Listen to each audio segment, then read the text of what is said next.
ಕಾಂಗ್ರೆಸ್ನವರು ಅಪ್ಪಟ ಕಿವಿ ಹಾಕ್ಯಮಕ್ಕಲ್ಲ.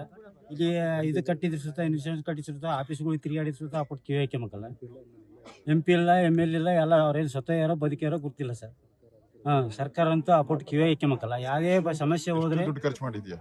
ದುಡ್ಡು ಖರ್ಚು ಮಾಡಿದ್ರೆ ಒಂದೊಂದು ಎಕರೆಗೆ 30,000 ರೂಪಾಯಿ ಬರುತ್ತೆ ಸರ್. ಈಗ ದುಡ್ಡು ಇದು ಬರಲ್ಲ, ಬೆಳೆ ಬರದೇ ಇಲ್ಲ, ಒಂದು ಚುಕ್ಕೆ ಬೆಳೆ ಕೂಡ ಬರಂಗಿಲ್ಲ ಸರ್. ಒಂದು ಚೀಲ ಬರಗಾಲದ ವೀಕ್ಷಣೆಗೆ ವಿರೋಧ ಪಕ್ಷದ ನಾಯಕನಾಗಿ ನಾನಿವತ್ತು ಬಳ್ಳಾರಿ ಜಿಲ್ಲೆಗೆ ಬಂದಿದ್ದೀನಿ. ಮೊನ್ನೆನೂ ಕೂಡ ಚಿತ್ರದುರ್ಗ, ದಾವಣಗೆರೆ, ಇವತ್ತು ಬಳ್ಳಾರಿ, ನಾಳೆ ವಿಜಯನಗರ ಜಿಲ್ಲೆಗೆ ಭೇಟಿ ಕೊಡ್ತಾ ಇದ್ದೀನಿ. ಇಡೀ ನಾನು ಓಡಾಡಿದಂಥ ಎಲ್ಲ ಜಿಲ್ಲೆಗಳಲ್ಲೂ ಕೂಡ ರೈತರು ಕಂಗಾಲಾಗಿದ್ದಾರೆ. ರೈತರು ಬೀದಿಗಿಳಿದು ಹೋರಾಟ ಮಾಡ್ತಾ ಇದ್ದಾರೆ. ಮತ್ತೆ ಹೊಲದಲ್ಲಿ ಹಾಕಿರುವಂಥ ಬೆಳೆ ಇಷ್ಟೊತ್ತಿಗೆ ಬೆಳೆ ಬಂದು ಕಟಾವ್ ಸ್ಟೇಜಿಗೆ ಬರ್ಬೋದಾಯ್ತು. ಹೂ ಬಿಟ್ಟು ಹಣ್ಣು ಬಿಡಬೇಕಾಯ್ತು. ಎಲ್ಲ ಕಡೆ ತೊಗರಿ ಇರ್ಬೋದು, ಜೋಳ ಇರ್ಬೋದು, ಇವೆಲ್ಲನೂ ಕೂಡ ಎಲ್ಲೂ ಒಂದು ಸಣ್ಣ ಮೊಳಕೆನೂ ಕೂಡ ಬಂದಿಲ್ಲ ಇವತ್ತು. ಅಂದ್ರೆ ಎಲ್ಲ ಬೆಳೆನೂ ನಾಶ ಆಗೋಗ್ಬಿಟ್ಟಿದೆ. ಈಗ ರೈತರು ಹೇಳದಂಗೆ ಇದು ಆಕೆ 50 ದಿನ ಆಗಿದೆ. 50 ದಿನಕ್ಕೆ ಆಕ್ಚುಲಿ ಫಸಲ್ ಬರ್ಬೇಕಾಯ್ತು. 90 ದಿನದ ಬೆಳೆ ಇದು. ಏನೂ ಇಲ್ಲ ಇಲ್ಲಿ. ಅಂದ್ರೆ ರೈತರು ಹೊಲದ ಕಡೆ ಬರದೇ ಬಿಟ್ಬಿಟ್ಟಿದ್ದಾರೆ. ಆ ಪರಿಸ್ಥಿತಿಯಲ್ಲಿ ಸರ್ಕಾರ ಬರ ಘೋಷಣೆ ಮಾಡಲಿಲ್ಲ ಅಂದ್ರೆ ಇನ್ಶೂರೆನ್ಸ್ ಬರ ಘೋಷಣೆ ಮಾಡಿದ್ರೆ ಇನ್ಶೂರೆನ್ಸ್ ಹಣ ಬರ್ತದೆ, ಅದು ಬರಲ್ಲ. ಮತ್ತೆ ಪರಿಹಾರ ಕೊಡಬೇಕಾಗಿತ್ತಲ್ಲ. ಯಾವ ಜಿಲ್ಲಾಧಿಕಾರಿನೂ ಕೂಡ ತಾಲೂಕುಗಳಿಗೆ, ಹಳ್ಳಿಯ ಹೊಲಗಳಿಗೆ ಬಂದು ಇನ್ನೂ ಸಮೀಕ್ಷೆನೇ ಮಾಡಿಲ್ಲ. ಯಾವ ತಹಸೀಲ್ದಾರು ಬಂದಿಲ್ಲ, ಯಾವ ಅಧಿಕಾರಿನೂ ಬಂದಿಲ್ಲ. ಜಿಲ್ಲಾ ಮಂತ್ರಿ ಅಂತೂ ಇದ್ರ ಪಾಲಿಗೆ ಸತ್ತೋಗಿದೆ. ಜಿಲ್ಲಾ ಮಂತ್ರಿಗಳು ಒಬ್ರು ಪತ್ತೆ ಇಲ್ಲ.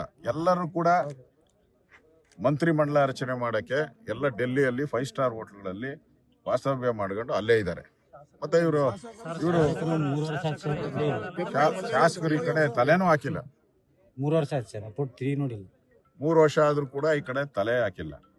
ಆ ಪರಿಸ್ಥಿತಿ ಇಲ್ಲಿ ನೋಡಿದ್ರೆ, ಅಲ್ಲ ಇರಪ್ಪ ಮಾತಾಡ್ತೀನಿ, ಇಲ್ಲಿನ ಪರಿಸ್ಥಿತಿ ನೋಡಿದ್ರೆ ಮುಂದಿನ ದಿನಗಳಲ್ಲಿ ಏನು ಗೋವುಗಳಿದೆ ಅವೆಲ್ಲ ಕಷಾಯಖಾನೆಗೆ ಮಾರಾಟ ಆಗ್ಬೇಕು. ಈಗಾಗಲೇ ನೀವು ನೋಡಿದ್ದೀರ ಎಲ್ಲ ತಾಂಡಾಗಳಲ್ಲಿ ಎಲ್ಲ ಕಡೆನೂ ಕೂಡ ಗುಳೆ ಹೋಗ್ತಾ ಇದ್ದಾರೆ. ಗೋವಾ ಕಡೆ, ಮಹಾರಾಷ್ಟ್ರದ ಕಡೆ ಗುಳೆ ಹೋಗ್ತಾ ಇದ್ದಾರೆ ಎಲ್ಲ ಕೂಡ. ಇಲ್ಲಿ ಮಂತ್ರಿಗಳೆಲ್ಲ RSS ಬಗ್ಗೆ ಮಾತಾಡ್ತಾರೆ. ಇದು ಕಲ್ಯಾಣ ಕರ್ನಾಟಕದ ಭಾಗಕ್ಕೆ ಬರ್ತೈತೆ. ಇದನ್ನು ಕಲ್ಯಾಣ ಕರ್ನಾಟಕ ಭಾಗಕ್ಕೆ ಬರ್ತೈತೆ. ಇಲ್ಲಿ ಗುಳೆ ಹೋಗಿರೋರ ಬಗ್ಗೆ ಯಾಕೆ ಮಾತಾಡಲ್ಲ? ಎಷ್ಟು ಜನ ಗುಳೆ ಹೋಗಿದ್ದಾರೆ? ಅವ್ರಿಗೆ ಈ ಜಿ ಯೋಜನೆ ಪ್ರಕಾರ ಕೇಂದ್ರ ಸರ್ಕಾರದ ಯೋಜನೆಯಿಂದ ಉದ್ಯೋಗ ಖಾತ್ರಿ ಕೊಡ್ಬೋದಾಯ್ತು, ಉದ್ಯೋಗ ಕೊಡ್ಬೋದಾಯ್ತು, 90 ದಿನ ಉದ್ಯೋಗ ಕೊಡ್ಬೋದು ಅವ್ರಿಗೆ. ಅದನ್ನು ಜಾರಿಗೆ ತತ್ತಾ ಇಲ್ಲ ಈ ಮನೆಯಾಳ ಕಾಂಗ್ರೆಸ್ ಅವರು. ಇವ್ರೂ ಒಂದು ಯಾವ್ದಾದ್ರು ಯೋಜನೆ ಮಾಡಿ ಉದ್ಯೋಗ ಕೊಡುವಂತ ಕೆಲಸನೂ ಮಾಡ್ತಾ ಇಲ್ಲ. ಇವರು ಮಾಡ್ತಾ ಇಲ್ಲ. ಕೇಂದ್ರ ಸರ್ಕಾರ ಮಾಡಿರುವಂತ ಯೋಜನೆನೂ ತತ್ತಾ ಇಲ್ಲ. ಈಗ ಕುಡಿಯೋ ನೀರಿನ ದೊಡ್ಡ ಹಾಹಾಕಾರ ಬಂದಿದೆ. ಟ್ಯಾಂಕರ್ಗಳು, ಇನ್ನ ಟ್ಯಾಂಕರ್ ಮಾಫಿಯಾ ಶುರುವಾಗ್ತೈತೆ. ಹಣ ಲೂಟಿ ಹೊಡೆಯುವಂಥದ್ದು ಶುರುವಾಗ್ತೈತೆ. ಅಧಿಕಾರಿಗಳು ಈಗಲೇ ಎಲ್ಲ ತಾಲೂಕುಗಳಿಗೂ ಹಣ ಬಿಡುಗಡೆ ಮಾಡಬೇಕಾಯ್ತು. ಶಾಸಕರ ನೇತೃತ್ವದಲ್ಲಿ ಟಾಸ್ಕ್ ಫೋರ್ಸ್ ಮಾಡಿ ಅವ್ರಿಗೆಲ್ಲ ಒಂದು 50 ಕೋಟಿ ಹಣ ಕೊಟ್ಟು ಕೆಲಸ ಶುರು ಮಾಡಿದರೆ ಅಟ್ಲೀಸ್ಟ್ ಬೋರ್ವೆಲ್ ಹಾಕಿ ಕನೆಕ್ಷನ್ ಕೊಡೋಕ್ಕೆ ಇನ್ನೊಂದು ತಿಂಗಳಾಗುತ್ತೆ. ಇವರು ಸ್ಯಾಂಕ್ಷನ್ ಆಗಿ ಬೋರ್ವೆಲ್ ಹಾಕಿ ಕನೆಕ್ಷನ್ ಕೊಡೋಕ್ಕೆ ಇನ್ನೂ 1-2 ತಿಂಗಳಾಗುತ್ತದೆ. ಈಗಲೇ ತಯಾರಿನೇ ಇಲ್ಲ. DK ಶಿವಕುಮಾರ್ ನೋಡಿದ್ರೆ ದಿನನಿತ್ಯ ಡೆಲ್ಲಿಯಲ್ಲಿ ಕಾಕ್ರೋಚ್ ಪಾರ್ಟಿ ಪ್ರೊಟೆಸ್ಟಲ್ಲಿ ಹೋಗಿ ಕೂತಿದ್ದಾರೆ. ಇಲ್ಲಿ ನಾವು ಈ ಜಿರಳೆ ಇಲ್ಲಿ ಹೊಲಗಳಲ್ಲೆಲ್ಲ ಜಿರಳೆಗಳು ಬಂದ್ಬಿಟ್ಟಿದೆ. ಹೊಲಗಳಲ್ಲೆಲ್ಲ ಜಿರಳೆಗಳು ಬಂದು ಬೆಳೆನೆಲ್ಲ ಹಾಳು ಮಾಡ್ತಾ ಇದೆ. ಕುಂಟು ಮಿಡತೆಗಳು, ಜಿರಳೆಗಳು ಎಲ್ಲ ಬಂದು ಎಲ್ಲ ಅವ್ರದೇ ರಾಜ್ಯಭಾರ ಆಗೋಗ್ಬಿಟ್ಟಿದೆ. ಇಲ್ಲಿ DK ಶಿವಕುಮಾರ್ ನೋಡಿದ್ರೆ ಅಲ್ಲಿ ಡೆಲ್ಲಿಯಲ್ಲಿ ಹೋಗಿ ಆ ಜಿರಳೆಗಳ ಜೊತೆ ಕೂತ್ಕೊಂಡು ಕಳೀತಾ ಇದ್ದಾರೆ. ಮತ್ತೆ ಈ ರಾಜ್ಯನ ನೋಡೋರು ಯಾರು? ಸಿದ್ದರಾಮಯ್ಯನ ಮನೆಗೆ ಓಡಿಸ್ಬಿಟ್ರಿ. ಏನು ತಪ್ಪು ಮಾಡದೆ ಸಿದ್ದರಾಮಯ್ಯ ಮನೆಗೆ ಹೋದ ಅಂತ ಕಾಂಗ್ರೆಸ್ ಅವರೇ ಹೇಳ್ತಾ ಇದ್ದಾರೆ. ಈಗ ಕಾಂಗ್ರೆಸ್ ಅವರು ಈಗ ಹೊಸದಾಗಿ ಸರ್ಕಾರ ಬಂದು 2 ತಿಂಗಳು ಆಗ್ತಾ ಬರ್ತಾ ಇದೆ. ಏನು ಸಾಧನೆ ಮಾಡಿದ್ದಾರೆ 2 ತಿಂಗಳಲ್ಲಿ? ಏನು ಯಾವ್ದಾದ್ರು ನೀರಾವರಿ ಯೋಜನೆ ತಂದಿದ್ದೀರಾ? ಬೆಳೆ ಪರಿಹಾರ ಕೊಟ್ಟಿದ್ದೀರಾ? ಬರ ಘೋಷಣೆ ಮಾಡಕ್ ಯೋಗ್ಯತೆ ಇಲ್ಲ. ಇವತ್ತು ಕಂದಾಯ ಸಚಿವರು ಪರಮೇಶ್ವರ್ ಅವರು ಹೇಳಿದ್ದಾರೆ ಆಗಸ್ಟ್ ಆದ್ಮೇಲೆ ಕೇಂದ್ರ ಸರ್ಕಾರಕ್ಕೆ ಮನವಿ ಕೊಡ್ತಾರಂತೆ. ಆಗಸ್ಟ್ ಆದ್ಮೇಲೆ ಅಷ್ಟೊತ್ತಿಗೆ ಏನು ಇರ್ತೈತಿ ಇಲ್ಲಿ? ಏನು ಉಳಿದಿರಲ್ಲ, ಏನು ಇರಲ್ಲ, ಖಾಲಿ ಭೂಮಿನೂ ಇಲ್ಲ, ಜನನೂ ಕೂಡ ಗುಳೆ ಹೊದ್ದು ಹೊರಟೋಗ್ಬಿಡ್ತಾರೆ. ಎಲ್ಲಿ ಊಟಕ್ಕೋಸ್ಕರ ಎಲ್ಲಿ ಬೇಕೋ ಗುಳೆ ಹೊಡೆದು ಹೊರಟೋಗ್ತಾರೆ. ಸರ್, ಈಗ ಅಧ್ಯಯನ ಮಾಡಿದಿರಿ, ಸರ್ಕಾರಕ್ಕೆ ನಿಮ್ ಡಿಮ್ಯಾಂಡ್ ಏನು ಅಂತ ಸರ್? ಸರ್ಕಾರಕ್ಕೆ ಕೂಡಲೇ ರೈತರ ಸಾಲ ಮನ್ನಾ ಮಾಡಬೇಕು. 1 ಲಕ್ಷದವರೆಗೂ ರೈತರ ಸಾಲ ಯಾರ್ಯಾರು ತಗೊಂಡಿದಾರೋ ಮನ್ನಾ ಮಾಡಬೇಕು. ಬೆಳೆ ಇಮಿಡಿಯೇಟ್ ಆಗಿ. ಮತ್ತೆ ಬೆಳೆ ಪ್ರತಿ ಎಕರೆಗೆ 50,000 ರೂಪಾಯಿ ಪರಿಹಾರ ಕೊಡಬೇಕು. ಯಾಕಂದ್ರೆ ಇಲ್ಲಿ ಎಲ್ಲರೂ 30-40 ಸಾವಿರ ರೂಪಾಯಿ ಖರ್ಚು ಮಾಡಿದ್ದಾರೆ ಒಂದೊಂದು ಎಕರೆಗೆ. 50,000 ರೂಪಾಯಿ ಪರಿಹಾರ ಕೊಡಬೇಕು. ಮತ್ತೆ ಜಾನುವಾರುಗಳಿಗೆ ಎಲ್ಲ ರೈತರಿಗೆ ಬೇರೆ ರಾಜ್ಯದಿಂದ ಅದು ತಗೊಂಬಂದು ಇಲ್ಲಿ ಜಾನುವಾರುಗಳಿಗೆ ಉಳಿಯುವಂಥದ್ಕೆ ಅವ್ರಿಗೆ ಗೋಶಾಲೆಗಳನ್ನ ಮಾಡಬೇಕು. ನೆನ್ನೆನೂ ನಾನು ಗೋಶಾಲೆಗೆ ಹೋಗಿದ್ದೆ. ಸುಮಾರು 150 ಹಸು ಇತ್ತು. ಯಾವ್ದಪ್ಪ ಮೊಳಕಾಲ್ಮೂರಲ್ಲಿ 150 ಇದು. ಒಂದು ಇಡೀ ಹುಲ್ಲು ಇಲ್ಲ, ಕೊಟ್ಟಿಲ್ಲ ಸರ್ಕಾರ. ಒಂದು ನಯಾ ಪೈಸಾನು ಕೊಟ್ಟಿಲ್ಲ. ಗೋವುಗಳಿಗೂ ಇಲ್ಲ, ಜನಕ್ಕೂ ಇಲ್ಲ. ಇವ್ರು ಬಿಡಿ ಕಾಕ್ರೋಚ್ ಪಾರ್ಟಿಯಲ್ಲೇ ತಲ್ಲೀನ್ ರಾವುಟ್ ಅವ್ರು ಅದರಲ್ಲೇ ಕಾಲ ಕಳೀತಾರೆ. ಈಗ ಇವಾಗ ಮುಖ್ಯಮಂತ್ರಿ ಆಗಿ ನಿಮ್ ಸರ್ ಇನ್ನಿರೋದು ನೀವು 1.5 ವರ್ಷ. ಜನ ಏನ್ ಹೇಳ್ತಾರೆ, ಒಳಿತು ಮಾಡು ಮನುಷ್ಯ ನೀ ಇರೋದು 1.5 ವರ್ಷ ಅಂತ ಡಿ ಕೆ ಶಿವಕುಮಾರ್ಗೆ ಹೇಳ್ತಾರೆ. ಈ 1.5 ವರ್ಷನೇ ನೀನು ಕಾಣೆ ಆಗೋಟಿದೆ. ಈಗ ಒಂದ್ ಕಡೆ ಕಾವೇರಿ ದೊಡ್ಡ ಹೋರಾಟ ನಡೀತಾ ಇದೆ, ರೈತರೆಲ್ಲ ಬೀದಿಗಿಳಿದಿದ್ದಾರೆ. ಈಗ ರಾತ್ರಿ ಇವತ್ತು ರಾತ್ರಿ ಮೋಸ್ಟ್ಲಿ ನೀರು ಬಿಟ್ಬಿಡ್ತಾರೆ ಅನ್ಸುತ್ತೆ ನೋಡಿ. ಇವತ್ತು ರಾತ್ರಿ ಕದ್ದು ಮುಚ್ಚಿ ರಾತ್ರಿ ಕಾವೇರಿಯಿಂದ ನೀರನ್ನು ಬಿಟ್ಬಿಡ್ತಾರೆ. ಇಲ್ಲಿ ತುಂಗಾನು ಖಾಲಿ ಆಗೋಟಿದೆ, ಬರಿದಾಗಿದೆ. ತುಂಗಾನು ಕೂಡ ತುಂಗಭದ್ರ ಬರಿದಾಗಿದೆ. ಅದು ಅಣೆಕಟ್ಟು ಹೇಳಿಲ್ವಾ ರೆಡ್ಡಿ ಅವರು? ಟೋಟಲಿ ಭದ್ರಾದಲ್ಲೂ ನೀರಿಲ್ಲ. ಹರೀಶ್ ಅವರು ಭದ್ರಾದ ಅಲ್ಲಿಂದ ಬಂದವರು, ಅಲ್ಲೂ ನೀರಿಲ್ಲ. ಇಷ್ಟೆಲ್ಲ ಸಮಸ್ಯೆಗಳಿದೆ. ಅಂದ್ರೆ ಡಿ ಕೆ ಶಿವಕುಮಾರ್ ಕಾಲಿಟ್ಟ ಮೇಲೆ ಎಲ್ಲ ಅಣೆಕಟ್ಟುಗಳು ಖಾಲಿ. ಆಮೇಲೆ ಅಲ್ಲ, ಅವರ ಕಾಲಿಟ್ಟ ಮೇಲೆ ಫೈನಾನ್ಸ್ ಎಲ್ಲ ಖಾಲಿ. ಖಜಾನೆ ಪೂರ್ತಿ ಖಾಲಿ ಆಗಿದೆ. ಓಲ್ಡ್ ಏಜ್ ಪೆನ್ಷನ್ 3 ತಿಂಗಳಿಂದ ಕೊಟ್ಟಿಲ್ಲ, ದುಡ್ಡಿಲ್ಲ ನಿಮ್ಮ ಹತ್ರ. ಗೃಹಲಕ್ಷ್ಮಿ ಹಣ 5,000 ಕೋಟಿ ಕೊಡ್ಬೇಕು, ಜನವರಿ ಫೆಬ್ರವರಿದು ಕೊಟ್ಟಿಲ್ಲ. ಯುವ ನಿಧಿ ಪತ್ತೆನೇ ಇಲ್ಲ. ಅಂದ್ರೆ ಸರ್ಕಾರ ಬಂದ ಮೇಲೆ ಮಳೆನೂ ಇಲ್ಲ, ಡ್ಯಾಮ್ಗಳೆಲ್ಲ ಖಾಲಿ, ಖಜಾನೆನೂ ಖಾಲಿ, ಎಲ್ಲ ಲೂಟಿ ಹೊಡ್ಕೊಂಡು ಅಲ್ಲಿ ಡೆಲ್ಲಿ ಕಾಕ್ರೋಚ್ ಪಾರ್ಟಿದು ದಿನ ಸುಗ್ಗಿ ಝೊಮ್ಯಾಟೊ ಎಲ್ಲ ಬತ್ತಾಯ್ತಲ್ಲ. ಎಲ್ಲಿಂದ ಬತ್ತಾಯ್ತು? ಎಲ್ಲ ಇವರೇ ಕಳ್ಸಿರೋದು. ಸ್ವಿಗ್ಗಿ ಝೊಮ್ಯಾಟೊಗೆ ದುಡ್ಡು ಕೊಟ್ಟವ್ರೆ ಇವರು. ನಮ್ಮ ಕರ್ನಾಟಕದ ದುಡ್ಡು ತಗೊಂಡು ಅಲ್ಲಿ ಕೊಡ್ತಾ ಇದಾರೆ. ಹೆಂಗೆ ಬಳ್ಳಾರಿಗೆ ಬಂತಲ್ಲ ದುಡ್ಡು, ಯಾವ್ದದ್ದು 187 ಕೋಟಿ ವಾಲ್ಮೀಕಿ ಹಗರಣದ ದುಡ್ಡು ಬಳ್ಳಾರಿಗೆ ಎಲೆಕ್ಷನ್ ಬಂತಲ್ಲ, ಹಂಗೆ MP ಎಲೆಕ್ಷನ್ಗೆ. ಹಂಗೆ ಈ ದುಡ್ಡೆಲ್ಲ ಅಲ್ಲಿ ಕಾಕ್ರೋಚ್ ಪಾರ್ಟಿಯ ಸ್ವಿಗ್ಗಿ ಝೊಮ್ಯಾಟೊಗೆ ಹೋಗ್ತಾ ಇದೆ. ಇಷ್ಟು ಕಾಂಗ್ರೆಸ್, ಮನೆಯಾಳ ಕಾಂಗ್ರೆಸ್ ಇಂಥ ಸರ್ಕಾರವನ್ನ ಕರ್ನಾಟಕದ ಇತಿಹಾಸದಲ್ಲಿ ಇಂಥ ಸರ್ಕಾರ, ಕೆಟ್ಟ ಸರ್ಕಾರವನ್ನ ನೋಡಿಲ್ಲ. ನಾನು ರೆವಿನ್ಯೂ ಮಿನಿಸ್ಟರ್ ಆಗಿದ್ದೆ, ತೆಗೆದು ನೋಡಿ ನನ್ನ ದಾಖಲೆ. 4 ವರ್ಷ ಬರಗಾಲ ಬಂದು 1 ತಿಂಗಳಲ್ಲಿ ಪರಿಹಾರ ಕೊಟ್ಟಿದ್ದೀನಿ. ಬರಗಾಲ ಬಂದು 2 ತಿಂಗಳಾಯ್ತು. ಘೋಷಣೆನೇ ಮಾಡಿಲ್ಲ ಇವ್ರು. ಯೋಗ್ಯತೆ ಇದ್ರೆ ಸರ್ಕಾರ ನಡೆಸಬೇಕು, ಯೋಗ್ಯತೆ ಇಲ್ಲ ಅಂದ್ರೆ ನಡ್ಸಕ್ಕಾಗಲ್ಲ ಅಂತ ಬಿಟ್ಟು ಹೋಗ್ಬೇಕು ಸರ್ಕಾರ. ಸರ್, ಈಗ ಇಡೀ ರಾಜ್ಯದಲ್ಲಿ ಬರಗಾಲ ಐತಿ. ಕಾಂಗ್ರೆಸ್ ಡ್ಯಾಮ್ ಹೊಡೆದಾಗ್ಲೂ ಸಹಿತ 2ನೇ ಬೆಳೆಗೆ ನೀರು ಬಿಡ್ಲಿಲ್ಲ. ಅವಾಗ್ಲೂ ನಾಮಕೋಸ್ತೆ ಹೋರಾಟ ಮಾಡಿದ್ರೆ ಕೈ ಬಿಟ್ರಿ ಸರ್. ಪರಿಹಾರ ಕೊಡ್ಲಿಲ್ಲ ಸರ್ಕಾರ, ನೀವು ಕೂಡ ಧ್ವನಿ ಎತ್ತಲಿಲ್ಲ. ಮತ್ತೆ ಈಗಲೂ ಕೂಡ ಪರಿಹಾರ ಇಲ್ಲ. ಕೇವಲ ನಾಮಕೋಸ್ತೆಗೆ ಮಾತ್ರ ಭಾಗದಾಗ ಬರ್ತೀರಿ, ಮಾತಾಡ್ತೀರಿ, ಹೋಗ್ತೀರಿ. ನಾನು ಡ್ಯಾಮ್ ಗೇಟ್ ಬಿಡೋದಾದಾಗ 3 ಬಾರಿ ಬಂದಿದ್ದೀನಿ. ಪರಿಹಾರ ಏನ್ ಸರ್? 3 ಬಾರಿ ಬಂದಿದ್ದೀನಿ.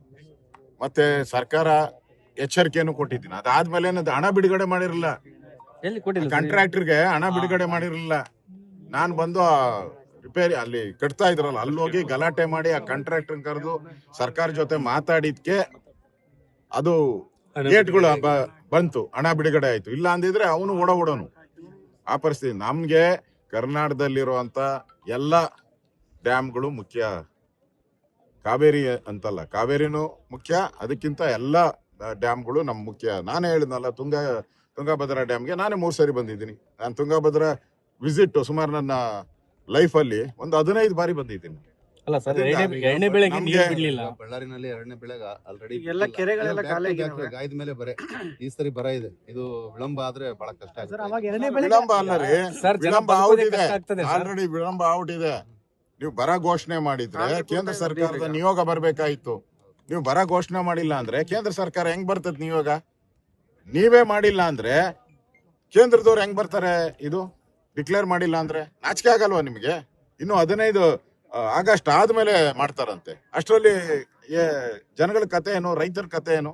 ಸರ್, ಈಗ ಅದರಿಂದ ತುಂಗಭದ್ರಾ ಜಲಾಶಯದಲ್ಲಿ ನೀರಿಲ್ಲ, ಆದ್ರೂ ಆಂಧ್ರ ಪ್ರದೇಶಕ್ಕೆ ನೀರು ಹರಿತಾ ಇದೆ. ಅಂದ್ರೆ ಕಾವೇರಿಯಿಂದ ಒಂದ್ ಸ್ವಲ್ಪ ನೀರು ಹೋದ್ರೆ ಅಷ್ಟೆಲ್ಲ ದೊಡ್ಡ ಪ್ರೊಟೆಸ್ಟ್ ಮಾಡ್ತಾರೆ, ಮತ್ತೆ ನಿಮ್ಮ ಬಿಜೆಪಿಯಿಂದ ಹೋಗಿ ಸಪೋರ್ಟ್ ಮಾಡ್ತಾರೆ. ಈಗ ಆಂಧ್ರ ಪ್ರದೇಶಕ್ಕೆ ನೀರು ಹೋಗ್ತಾ ಇದೆ, LLC ಆಲ್ರೆಡಿ ನೀರು ಬಿಡ್ತಿದ್ದಾರೆ. ಇಲ್ಲಿ ರಾಜಕಾರಣಿಗಳು ಕೂಡ ಯಾರು ಅದ್ರ ಬಗ್ಗೆ ಪ್ರಶ್ನೆ ಮಾಡಲ್ಲ. ಈಗ ನೀವು ಬಂದಿದ್ದೀರಾ, ನಿಮ್ ಗಮನಕ್ಕೆ ತರ್ತಾ ಇದೀವಿ. ನೀವು ರಾಜ್ಯ ಮಟ್ಟದಲ್ಲಿ ಇದನ್ನ ನೀವು ಪ್ರಶ್ನೆ ಮಾಡ್ತೀರಾ ಅಂತ? ಇಲ್ಲಪ್ಪ, ನೋಡು, ಡ್ಯಾಮ್ ಗೇಟ್ ರಿಪೇರಿ ಮಾಡಿದಾಗ ದುಡ್ಡು ಯಾರು ಕೊಟ್ಟಿದ್ದು? ಕರ್ನಾಟಕ ಟ್ಯಾಕ್ಸ್ ಪೇಯರ್ಸ್ ಹಣ.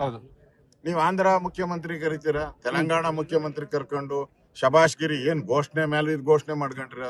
ದುಡ್ಡು ನಮ್ದು, ಮಜಾ ಹೊಡೆದಿದ್ದು ಬೇರೆ ರಾಜ್ಯದವರು. ಈ ತರ ನೀವು DK ಶಿವಕುಮಾರ್ ಅಂತಂದ್ರೆ ಶೋ ಮಾಸ್ಟರ್ ಇದ್ದಂಗೆ, ಶೋ ಪೀಸ್ ಇದ್ದಂಗೆ ಅವರು. ಈಗ ಯಾವ್ದೇ ನೀರ್ ಬಿಡ್ಲಿ, ಕಾವೇರಿ ಆಗ್ಲಿ ತುಂಗಾ ನೀರ್ ಬಿಡ್ತಾ ಇರುವಂತದ್ದು ನಮ್ಮ ಕಾರ್ಯಕರ್ತರಿಗೆ ಹೇಳ್ತೀನಿ, ನಮ್ಮ ಮುಖಂಡರಿಗೆ ಹೇಳ್ತೀನಿ, ಅದರ ವಿರುದ್ಧ ಈ ವಾರದೊಳಗಡೆ ಪ್ರತಿಭಟನೆಯನ್ನ ಮಾಡ್ತಾರೆ. ನೀರು ಬಿಡ್ತಾ ಇದಾರೆ ಸರ್, ಇಲ್ಲಿ ಗೊತ್ತಿದೆ ಎಲ್ಲರಿಗೂ. ನಾನು ನಮ್ಮ ಮುಖಂಡರಿಗೆಲ್ಲ ಮಾತಾಡ್ತೀನಿ. ನಾಳೆ ನಾನು ಶ್ರೀರಾಮ್ ತಿಂಗಳಾಗಿದೆ, ಇನ್ನ ದುಡ್ಡೇ ಕೊಟ್ಟಿಲ್ಲ. 3 ದುಡ್ಡೇ ಕೊಟ್ಟಿಲ್ಲ. ಬಳ್ಳಾರಿ ಅಂದ್ರೆ ಸರ್, ಎಲ್ಲ ರಾಜ್ಯಾದ್ಯಂತ ನಿಮ್ಗೆ ನಾನು ಬಳ್ಳಾರಿಗೆ ಬಂದಿದ್ದೀನಿ, ಅದಕ್ಕೆ ಹೇಳ್ತಾ ಇದ್ದೀನಿ. ನಿಮ್ಗೆ ಈಗ ಪೆನ್ಷನ್, ಅಟ್ಲೀಸ್ಟ್ ಪೆನ್ಷನ್ ಅನ್ನ ಬಂದಿದ್ರೆ ಮನೆಗಿರೋರು ಔಷಧಿ ಮಾತ್ರೆ ಆದ್ರೂ ತಗೊಂತಾ ಇದ್ರು. ಪೆನ್ಷನ್ ಕೊಡ್ತಾ ಇಲ್ಲ 3 ತಿಂಗಳಿಂದ. ರೇಷನ್ ಕಾರ್ಡ್ಗಳನ್ನ ಕ್ಯಾನ್ಸಲ್ ಮಾಡ್ತಾ ಇದ್ದೀರಾ. ಓಲ್ಡ್ ಏಜ್ ಪೆನ್ಷನ್, ವಿಡೋ ಪೆನ್ಷನ್ಗಳನ್ನ ಆಗ್ಲೇ ಒಂದ್ 20 ಲಕ್ಷ 20 ಲಕ್ಷ ಜನ, ಸುಮ್ಮನೆ 20 ಲಕ್ಷ ಜನ ತೆಗಿತಾ ಇದ್ದೀರಾ. ಅಂದ್ರೆ ನಿಮ್ಗೆ ಖಜಾನೆ ಖಾಲಿ ಆಗಿರೋದಕ್ಕೆ ಇದಕ್ಕಿಂತ ಸ್ಪಷ್ಟ ಉದಾಹರಣೆ ಇಲ್ಲ. ಬರನೂ ಘೋಷಣೆ ಮಾಡ್ತಾ ಇಲ್ಲ. ಅದರಿಂದ ಸರ್, ನಮ್ಮದೊಂದು ಪ್ರಶ್ನೆ, ಎಲ್ಲ ಸ್ಥಳೀಯ ವಿಚಾರಗಳನ್ನ ಮಾತಾಡ್ಲಿಕ್ಕೆ ಆರೋಗ್ಯಕರು ಬರ್ಬೇಕಾಯ್ತಾ ಅಂತ ಸರ್ ನಮ್ಮದೊಂದು ಪ್ರಶ್ನೆ. ನಾನು ವಿರೋಧ ಪಕ್ಷದ ನಾಯಕ, ಸ್ಥಳೀಯವಾಗಿ ಯಾರು ಇಲ್ವಾ ಅಂತ ಸರ್? ಇಡೀ ರಾಜ್ಯದಲ್ಲೇ ಎಲ್ಲಾ ಕಡೆನೂ ಎಲ್ಲಿ ಬೇಕಾದ್ರೂ ಬರ್ಬೋದು. ವಿಧಾನಸಭಾ ಅಧಿವೇಶನ ಇದೆ, ಅದಕ್ಕೋಸ್ಕರ ಮಾತಾಡ್ಬೇಕು, ಬರದ ಬಗ್ಗೆ ಮಾತಾಡ್ಬೇಕು. ಅದಕ್ಕೋಸ್ಕರ ನಾನು ಮಂಡ್ಯಗೂ ಹೋಗಿದ್ದೆ, ಮೈಸೂರಿಗೂ ಹೋಗಿದ್ದೆ, ಚಿತ್ರದುರ್ಗ, ಬಳ್ಳಾರಿ ಎಲ್ಲಾ ಕಡೆ ಹೋಗ್ತಾ ಇದ್ದೀನಿ, ಇಲ್ಲೂ ಬಂದಿದ್ದೀನಿ. ಅಲ್ಲ, ನಮ್ ನೋವೇನಂದ್ರೆ ಸರ್, ಸ್ಥಳೀಯವಾಗಿ ಯಾವ್ದು ಕೂಡ ಪ್ರತಿಭಟನೆಗಳಾಗ್ತಿಲ್ಲ.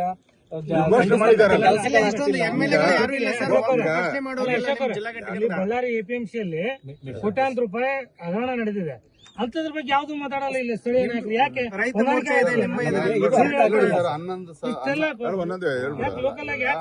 ಈಗ ಈ ಎಲ್ಲದಕ್ಕೂ ಕರೆ ಕೊಟ್ಟರೆ ಕಾವೇರಿ ನಾನು ಬಂದಿದ್ದೀನಿ, ನಮ್ಮ ಮುಖಂಡರ ಹತ್ರ ಎಲ್ಲ ಮಾತಾಡ್ತೀನಿ.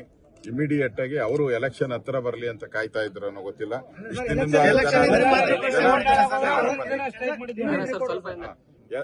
ಈಗಾಗಲೇ ಜನಾರ್ದನ್ ರೆಡ್ಡಿ ಮೇಲೆ ಗಲಾಟೆ ಆದಕ್ಕೂ ಕೂಡ ನಾವೆಲ್ಲ ಇಲ್ಲಿ ಬಂದಿದ್ದೀರಿ.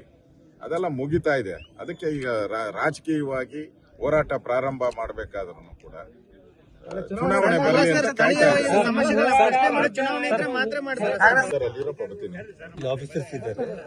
ಸರ್, ಗ್ಯಾರಂಟಿ ಯೋಜನೆಗಳು ಕಂಟಿನ್ಯೂ ಗ್ಯಾರಂಟಿ ಕಟ್ ಮಾಡ್ತಾ ಇದಾರಲ್ಲ. ಈಗ ಗ್ಯಾರಂಟಿನ ರೇಷನ್ ಕಾರ್ಡ್ ಕಟ್ ಮಾಡ್ತಾ ಇದಾರೆ, ವಿಡೋ ಪೆನ್ಷನ್ ಕಟ್ ಮಾಡ್ತಾ ಇದಾರೆ. ಮೊದಲು ಕಾಕಾ ಪಾಟೀಲ್ ನಿನಗೂ ಫ್ರೀ, ನನ್ನ ಹೆಂಡತಿಗೂ ಫ್ರೀ ಅಂದ್ರು. ಈಗೆಲ್ಲ ಫ್ರೀ ಎಲ್ಲ ಕಟ್ ಮಾಡಿ ತೆಗಿತಾ ಇದಾರೆ. ಅಂದ್ರೆ ಸರ್ಕಾರ ದಿವಾಳಿ ಆಗಿರೋದಕ್ಕೆ ಇದಕ್ಕಿಂತ ಸಾಕ್ಷಿಗಳು ಬೇರೆ ಇಲ್ಲ. ಅದರಿಂದ ಈ ಸರ್ಕಾರ ದಿವಾಳಿ ಆಗಿದೆ ಅಂತ ಹಂಗೇನಾದ್ರೂ ಸರ್ಕಾರಕ್ಕೆ ನನ್ನ ಮೇಲೆ ಚಾಲೆಂಜ್ ಮಾಡೋದಾದ್ರೆ ನಾನು ಹೇಳ್ತಾ ಇದ್ದೀನಿ, ಒಂದು ಶ್ವೇತಪತ್ರ ಹೊರಡಿಸ್ಬಿಡಿ.